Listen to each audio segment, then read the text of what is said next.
challenges are not a killing thing. Challenges are good because they help us know where we are, where we stand, and where we are going.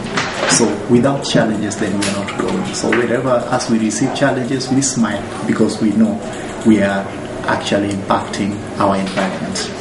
So some of the challenges that we've gotten, yes, are on resource. As much as we need to mobilize people in terms of like we'll probably need to write letters.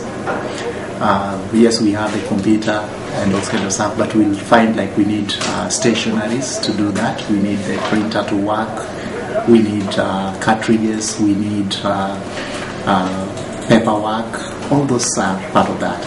And then in terms of movement from one location to another location, we've been relying on public transport and support from our friends, but we reached a point whereby we need to be mobile, and the organization need to have a vehicle so that we can be able to carry forward our programs. We need in other places where which are kind of not easily accessible. We need things like motorbikes that can be able to navigate and go through into such like areas. That's just one of the things. Then we need to build also our capacity in terms of like, we talk of computers. For example, we have a few computers, and then you look at the number of volunteers that we get, say from the university. So you'd find them like 2 programs or 2 departments are sharing one computer. So if we get extra computers and extra chairs and desks and things like that, it will be able to build our capacity. And at the same time, we would love to be self-reliant.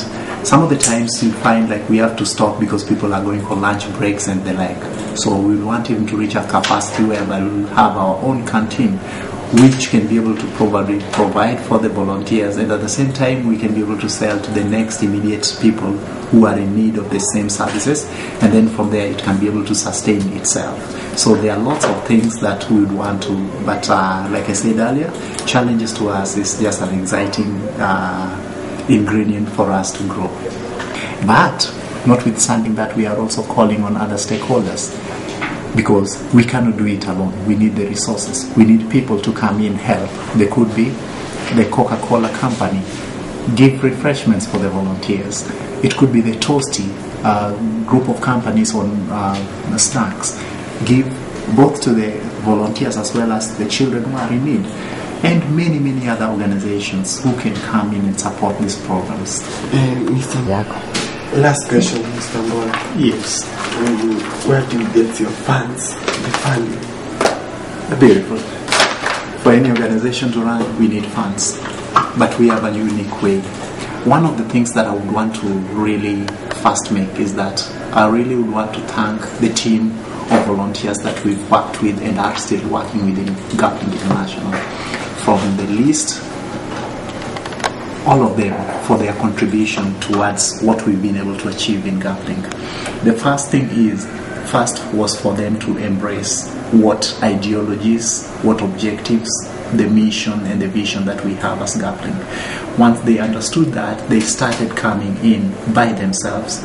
Somebody coming with his own chair, somebody coming in with his own laptop, somebody coming with printing papers, and that's how we were able to first put our first resources together. So it's the contribution from individuals that we were able to do this. But notwithstanding that, we've also had people who helped us build our capacity. And amongst the people who helped us build our capacity are people who've partnered with us for us to do joint projects together. And some of those people have been like individuals, I would say like Uwezo Kenya, whom we partnered with, and we were able to undertake the literacy and numeracy survey.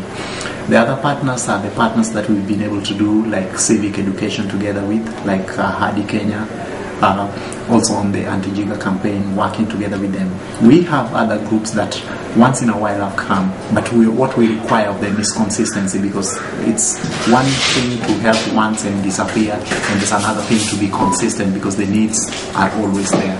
So we are still calling upon on other stakeholders, even though we've written lots of proposals in order to get grants and such like. Some of these are not yet materialized, but we are still on the push-up. Right now, as we talk, we are having our marketing strategy, we are having our strategic plan, and from there we are doing our marketing. So out of proposals that we are writing, we hope to get grants. Out of the networks that we are working on, we hope to get support. And before that comes, we are still going to call back on our volunteers to give in more of their time, give in more of their resources, give in more of their skills, so that the work doesn't stop. Maybe the challenges. Well, bringing hope and relief to the needy.